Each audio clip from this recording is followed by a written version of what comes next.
Hi, my name's Sam, and today I'm going to be walking you through the process that I go through when it comes to creating a magic trick. So this might get a bit weird here, but stick with me. First, I've got to go to the store and grab a few supplies.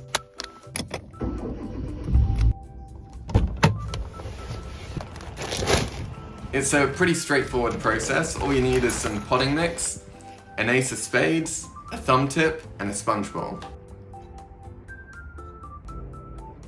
Put it all together and then proceed to read a few chapters from Tarbell.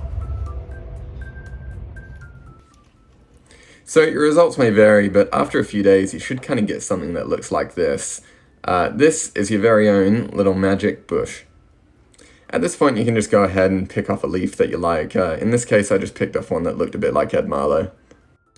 Once you've done that, you can kind of do whatever you want with it. In this case, I just decided to go ahead and make a smoothie out of it, but I've heard about people making gummies or brownies or whatever you want really with it.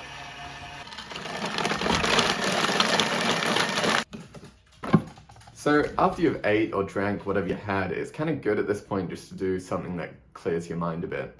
That might be going for a walk, sitting in a park, or even just doing some drawing. At some point, you should kind of get some ideas starting to come to you. In this case, I started to think more about the card effect Oil and Water by Ed Marlowe. And after a while of thinking things through, this is what I came up with. So, check this out. I have 4 red cards and 4 black cards, and as you can see, they're kind of going in an alternating order. Now, I'm going to try and get these cards to rearrange themselves. I'm going to get the red cards to sink to the bottom, and the black cards, hopefully, to float to the top. Yeah, watch.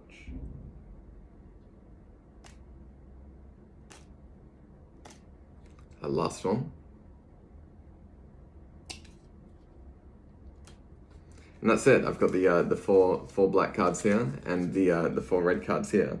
And so usually when I do this, I'll try and tell a story with these are printed with a water-based ink, and then these ones are kind of like printed with an oil-based ink. But it's difficult because nobody actually believes, it's the ink that does it.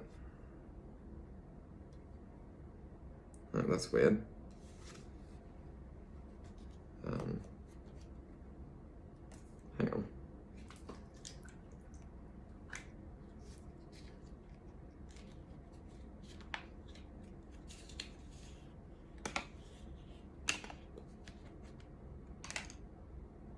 So that was the effect. I hope you enjoyed it. The liquid production at the end of the oil and water is an idea I've had for a little while, but I came up with a few methods in the past to do it, but it always left you with something you had to ditch or something, it was just kind of a messy handling for it.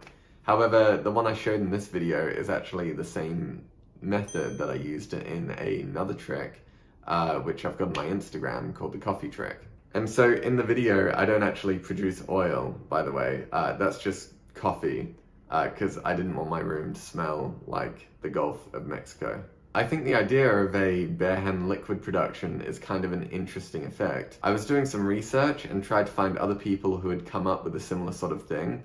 I did find a few sources. I found one guy on Instagram who was one of these Instagram magicians who did a bare hand liquid production.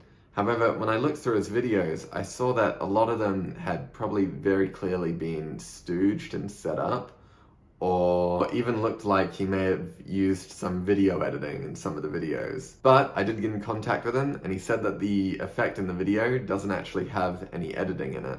So I guess I'll just have to believe him on that. The other source I found on this was from a book that a friend of mine has called Miraculous Hindu Feats by Joseph Ovetti. And it doesn't really give you much. It talks about a guy called Mandato, who is known as the human fountain. It describes that he would stand in a nightclub and have water pouring from his hands and feet, and you could go right up close to his hands and see the water actually streaming from his hands and feet. It does give a method. I'm not sure how much I believe it, because it says that the guy actually had silver tubes inserted through his arms and feet that he would pump the water through. The book is from the 1940s, so I've got no idea, and I couldn't find any other information to kind of back this up, or even find any other information on the guy tattoo. Mantadu.